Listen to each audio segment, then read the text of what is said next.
నటుడికి అభ్యాసంతో పాటు అధ్యయనం అవసరమే. రెండో భాగము స్పష్టమైన నమ్మదగిన పాత్ర సృష్టించాలంటే 3 ప్రత్యేక భాగాలుగా పనిచేయవలసిన అవసరం ఉంటుంది. 1. పరిశోధన, రీసెర్చ్. మీరు మంచి నటుడు కావాలంటే మీ పాత్ర మీద పరిశోధించి పత్రం రాసి సమర్పించవలసిన అవసరం లేదు. అయినప్పటికీ పాత్ర గురించి ఉన్న సమాచారాన్ని మీరు కనుగొని సేకరించడానికి చాలా కాలం వెచ్చించవలసి వస్తుంది. మొట్టమొదటిగా మీరు నాటక ప్రతిని పరిశోధించవలసి ఉంటుంది. మీ పాత్ర గురించి ప్రత్యేకమైన వివరణను నాటక ప్రతి నుంచి సేకరించాలి. అందుచేత ఈ వివరణలు స్పష్టమైన అవుతాయి.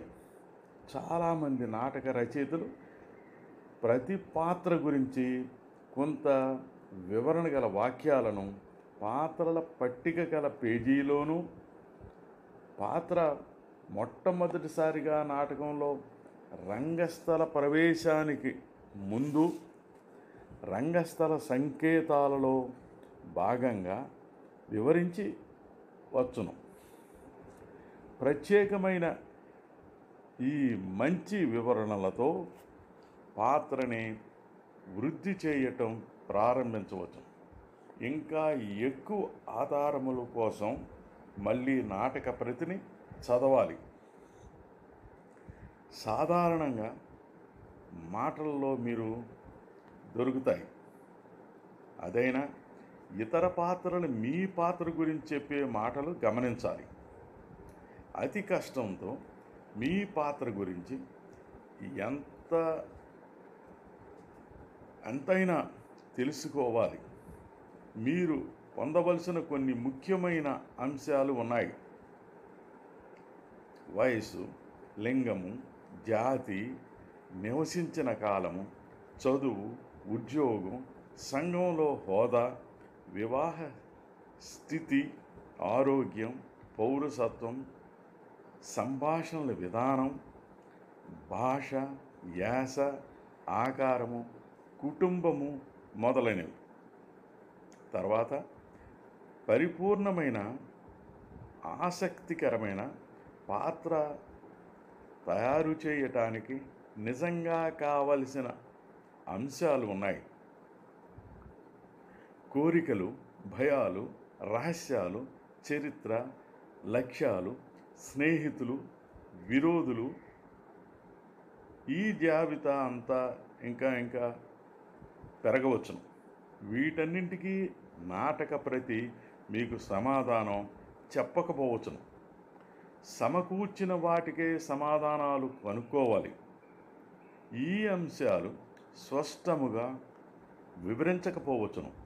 అందులో చాలా వాటికి ఊహించుకోవచ్చును. ఒక ఉదాహరణ, నాటక ప్రతి ఒక పాత్ర ధనికుడని చెప్పవచ్చు, కానీ అతను అందమైన భవంతిలో ఉంటున్నాడని, అతను పనికి పోవక్కర్లేదని నాటక ప్రతి చెప్పినట్లయితే అతని ధనాన్ని తేలిగ్గా ఊహించుకోవచ్చును. ఈ విధంగా సమంజసమైన సంబంధం ఏర్పరచుకొని మీ పాత్ర గురించి ఎన్నో ప్రశ్నలకు సమాధానాలు సమకూర్చుకోవచ్చును. నాటకంలో నటించటానికి ముందు మీ పాత్రకి ఏమయ్యిందో కనుక్కోవటం అతి ముఖ్యం. ఈ విషయాలు కనుక్కోకపోతే నష్టమే. ఈ విషయాలని కనుక్కోవటం గొప్పే. వాటిని గుర్తుంచుకోండి, లేకపోతే నిరాశ చెందవద్దు. ఈ సమాచారం లేకపోయినా ఏం చేయాలో కూడా తెలుసుకోండి. ఇదే మంచి తరుణం. ఈ సమయంలోనే నాటకంలో మీ పాత్రకి ఇతర పాత్రకి గల సంబంధం పరీక్షించండి. మీ పాత్ర గురించి చాలా ఆధారాలు, ఆసక్తి గల సమాచారము ఈ సంబంధాలలో నిక్షిప్తముగా నిగూఢంగా ఉంటుంది. ఒకసారి సమాచారమంతా సేకరించిన తర్వాత నాటక ప్రతి నుంచి బయటకు వచ్చి ఇంకో విజయం సాధించే వైపు తిరగాలి. పాత్ర గురించి లైబ్రరీలో పరిశోధించమని సిఫార్సు చేస్తున్నాను. ఒక ఉదాహరణ, మీరు ధరిస్తున్న పాత్ర లండన్లో విక్టోరియా కాలము నాటి అయితే ఆనాటి కాలానికి చెందిన కొంత సమాచారం చదవటం మంచిది. మీ పాత్ర వృద్ధి చేయటానికి సహకరిస్తుంది. ఒకవేళ మీరు ధరిస్తున్న పాత్ర గొప్ప చారిత్రాత్మక వ్యక్తి అయితే ఆ పాత్ర గురించి ఎంత సమాచారం చదవగలిగితే అంత సాధ్యమైనంత వరకు చదవండి.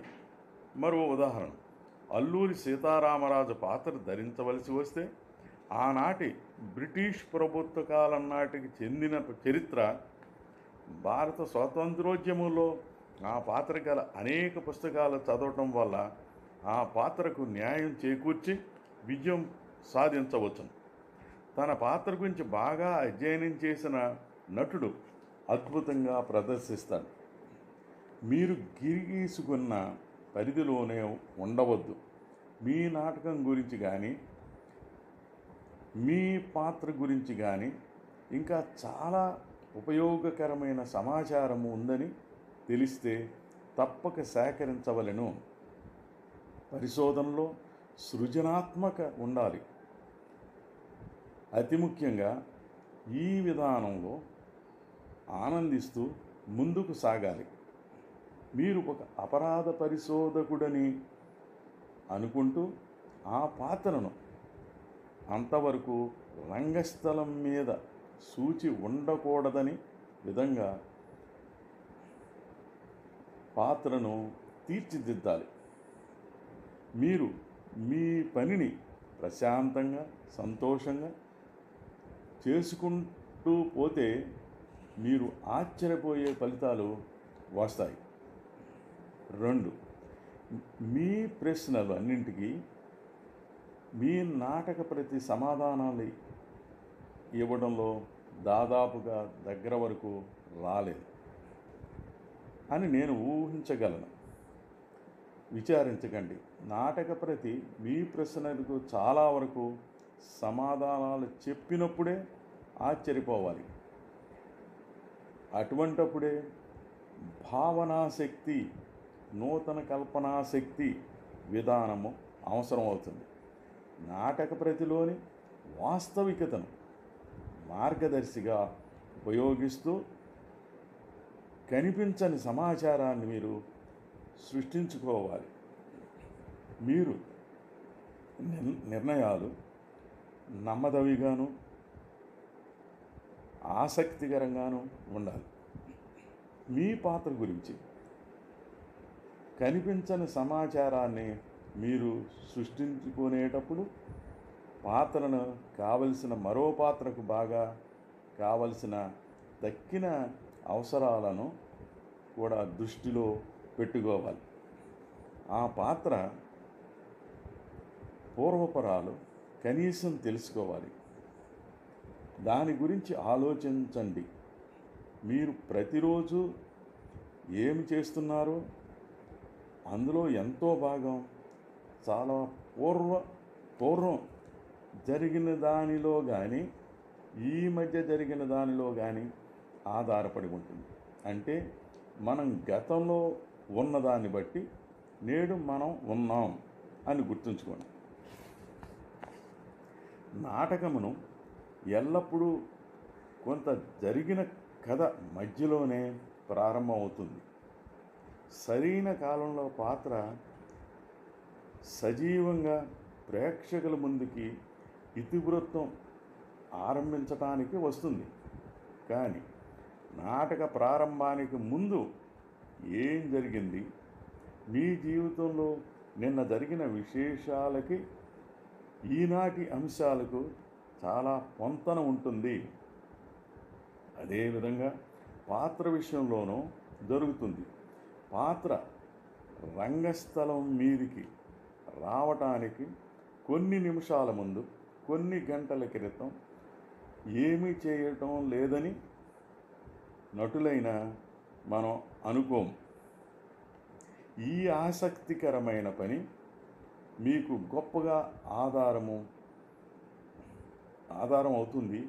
మీరు పాత్రగా నటించటానికి దోహదపడుతుంది. దీనివల్ల నాటక ప్రారంభానికి ముందు కూడా మీ పాత్రలో ఉంటారు. ది ఇమ్మీడియట్ పాస్ట్లో జరిగినది ఊహించుకొని దాన్ని ఆధారంగా చేస్తారు.